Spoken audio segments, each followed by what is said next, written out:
Hi friends, இன்றைக்கி ஒரு டிஃப்ரெண்ட்டான வீடியோ தான் பார்க்க போகிறோம். குழந்தைங்களுக்கு மார்பு சளி இருக்குன்னா வீட்டிலே எப்படி கஷாயம் காய்ச்சலான்றதை பார்க்க போகிறோம். வீட்டில் இருக்க வெற்றிலை, ஓமவல்லி, அப்புறம் கருந்துளசி, வேப்பிலை இதெல்லாம் வச்சுங்க நம்ம இன்றைக்கி இந்த கஷாயம் ட்ரை பண்ணி பார்க்கலாம் வாங்க. வேப்பிலை கொஞ்சம் கொழுந்தாக எடுத்துக்கோங்க, அப்போ தான் ரொம்ப கசப்பாக இருக்காது. ஏன்னா குழந்தைக்கு ரொம்ப கசப்பு தாங்க முடியாது. ஓமவல்லி கொஞ்சம் நிறைய எடுத்துக்கோங்க சளிக்காக. இதுக்கு இப்போ ஒரு சின்ன பாத்திரத்தில் ஒரு 3 பல்லு பூண்டு, இது பெரியவங்களும் குடிக்கலாம், குழந்தைங்களும் குடிக்கலாம். இது குழந்தைக்கு நான் கொஞ்சம் காரம் கம்மியாக சேர்க்குறேன். ஒரு ஸ்பூன் ஜீரகம், ஒரு டீஸ்பூன் அளவு ஜீரகம். செரிமானத்துக்காக தான் இங்கே ஜீரகம் ஆட் பண்ணுறோம். அதேமாரி பூண்டு ஏதாவது வாய்வு தொல்லை இருந்ததுன்னா அதுக்காக தான் ஆட் பண்ணுறோம். வயிறு உப்பசமாக இருக்குன்னா குழந்தைக்கு சொல்ல தெரியாது.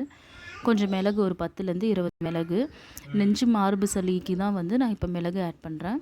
நம்ம தோட்டத்துலேருந்து பறித்த வெற்றிலை வயிற்று பூச்சிலாம் ரொம்ப கொன்னுடும்.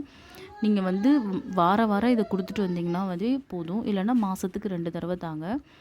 ஓமவல்லி சளிக்காக ஆட் பண்ணியிருக்கேன் நான். இதில் நிறையவே நீங்கள் ஆட் பண்ணிக்கோங்க. ஓமவல்லிக்கு அவ்வளோ சத்து இருக்குது இந்த சளியெல்லாம் போக்குறதுக்கு. வெற்றிலையும் சளிக்காக தான் இது பண்ணுறேன். அதுவும் இல்லாமல் ஒரு ஆன்டி இன்ஃப்ளமேட்டரி ப்ராப்பர்ட்டியும் இருக்குது துளசி எல்லாத்துக்குமே. ஸோ இந்த டைமில் நீங்கள் கொடுத்தீங்கன்னா உங்கள் குழந்தைங்களுக்கு ரொம்ப நல்லது. கபசுப்பு குடிநீர்லாம் குழந்தைக்கு கொடுக்க முடியாது. ஸோ வீட்டிலே இந்த மாதிரி ப்ரிப்பேர் பண்ணி கஷாயம் நீங்கள் கொடுக்கலாம். வாரத்துக்கு 1 தடவை இல்லை மாதத்துக்கு 2 தடவை. ஸோ இப்போ இது எல்லாத்தையுமே சின்னதாக பொடி பண்ணி வெட்டுக்கோங்க. அதை முங்குற அளவுக்கு ஒரு கிளாஸ் தண்ணி ஊற்றிக்கோங்க. சின்னதாக பொடியாக ஏன் போகிறோன்னா அப்போ தான் சீக்கிரமாக வேகும். பெருசாக இருந்தால் சீக்கிரம் சாறு இறங்காது. ஒரே ஒரு சிட்டிகை லைட்டாக ஒரு பிஞ்ச் உப்பு சீக்கிரமாக வேகிறதுக்காக தான் இதை ஆட் பண்ணுறேன். இப்போ இதை ஹீட் பண்ணிடலாம்.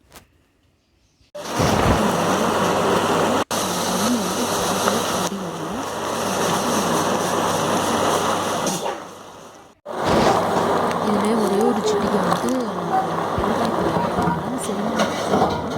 கேஸ்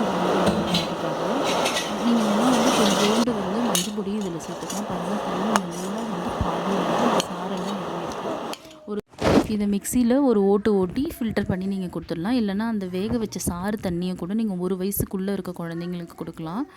என் பாப்பாவுக்கு 3 வயசு ஆகிறதுனால இதை நல்லா நான் மிக்சியில் 2 ஓட்டி அதுக்கப்புறமா ஃபில்டர் பண்ணி அதை தரேன். இது நீங்கள் ஒரு 20-30 மில்லி கொடுக்கலாம். அதாவது ஒரு சின்ன கிளாஸில் கொடுக்கலாம். இதை நல்லா ஃபில்டர் பண்ணிக்கலாம். அவ்வளோதான்.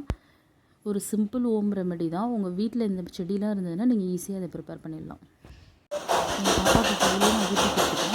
சின்ன கையில் ஊற்றி கொடுத்தாவே கொடுத்துருவா. பாருங்கள், ஒரு சின்ன கிளாஸ் வச்சுருக்கேன். ஒரு 20 to 30 தான் இருக்கும். இதை ட்ரை பண்ணி பாருங்கள். மறக்காமல் நம்ம சேனலுக்கு சப்ஸ்கிரைப் பண்ணுங்கள்.